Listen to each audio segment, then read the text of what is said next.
But don't call that science. And don't make me pay to teach that to the rest of these kids in this university. These kids came here to learn some science, not a fairy tale like that. Thank you.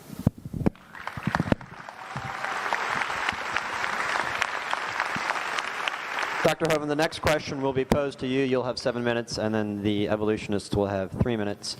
The question's more of an open-end one. Please prove, disprove, or generally talk about carbon dating and how it relates to evolution.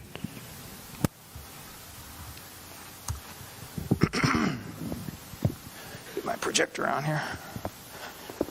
See, I have about 7,000 slides in PowerPoint, so it helps if you ask the questions in the same order that I have the answers. Carbon dating? Okay.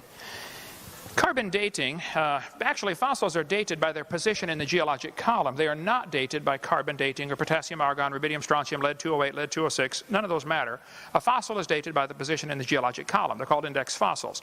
This guy admits it. Radiometric dating would not have been feasible if the geologic column had not been erected first. The geologic column was invented in 1830s. That was taught for 120 years and became accepted as science, and the geologic column doesn't exist any place on the planet. Okay, there is no geologic column. There are layers of rocks. And they're assuming that it's different ages. That's the problem right there.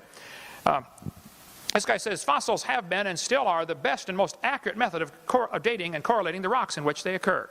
We go through all kinds of examples on this, but on video 7. The Earth's atmosphere is about 100 miles thick. It is mostly nitrogen, 78%, 21% oxygen, a little bit of CO2 for plants to breathe, and very little radioactive carbon-14.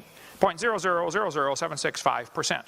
This radioactive carbon-14 mixes with oxygen and it becomes carbon dioxide, most of it does, and the plants are breathing carbon